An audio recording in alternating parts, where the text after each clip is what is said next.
नमस्कार. होलिका दहन किंवा होलिका प्रदीपन हा दिवस फाल्गुन पौर्णिमेच्या रात्री वाईट प्रवृत्तीवर म्हणजेच वाईट विचारांवर, नकारात्मकतेवर चांगल्याचा विजय साजरा करणारा एक प्रमुख हिंदू सण आहे. या दिवशी होळी पेटून तिची पूजा केली जाते, जे हिरण्यकश्यपूच्या तावडीतून भक्त प्रल्हाद वाचल्याच्या कथेचे स्मरण करून देते, जिथे होलिका भस्म झाली. चला तर जाणून घेऊया या दिवसाची माहिती, पूजनविधी, महत्त्व आणि पौराणिक आख्यायिका. होलिका दहन हे सामान्यतः प्रदोष काळात म्हणजे सूर्यास्तानंतर केले जाते, जेव्हा पौर्णिमा तिथी असते. होळीमध्ये अनेक जण विविध वस्तू टाकतात किंवा अर्पण करतात. नकारात्मकतेपासून संरक्षणाची प्रार्थना करतात. सुख समृद्धी येण्यासाठी हा सण वाईटावर चांगल्याच्या विजयाचे प्रतीक आहे आणि भारतीय धर्मात धर्म, सत्य आणि न्यायाचे महत्त्व दाखवतो. होळीच्या दिवशी पूर्वेकडे किंवा उत्तरेकडे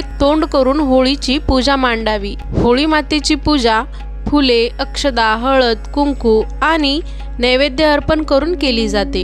अग्नी प्रज्वलित करून होळीला प्रदक्षिणा घातल्या जातात. पौराणिक आख्यायिकेनुसार हिरण्यकश्यपूचा मुलगा प्रल्हाद हा विष्णू भक्त होता. त्याला मारण्यासाठी हिरण्यकश्यपूने आपली बहीण होलिका, जिला अग्नीत न जळण्याचे वरदान होते, हिला प्रल्हादासह अग्नीत बसायला सांगितले. परंतु भक्त प्रल्हादच्या भक्तीमुळे होलिका जळून भस्म झाली आणि भक्त प्रल्हाद सुरक्षित राहिले. याच घटनेची आठवण म्हणून होलिका दहन केले जाते. यालाच धार्मिकदृष्ट्या वाईट कर्माचे दहन केले जाते असे मानले जाते. होळी हा सण रंग, प्रेम आणि वसंत ऋतूचा सण म्हणूनही साजरा केला जाणारा लोकप्रिय आणि महत्त्वाच्या हिंदू सणांपैकी एक आहे. हे राधा आणि श्रीकृष्ण या देवतांचे शाश्वत आणि दैवी प्रेम साजरे करते. होळी हा सण रंगांची उधळण, आनंद आणि प्रेमाचे प्रतीक मानला जातो. या दिवशी जुने वाईट मागे टाकून चांगल्या गोष्टींचा उत्सव साजरा करणारा दिवस असतो. होळीच्या दुसऱ्या दिवशी रंग खेळायची प्राचीन परंपरा आहे. लोक एकमेकांवर रंगांची उधळण करून आनंदोत्सव साजरा करतात.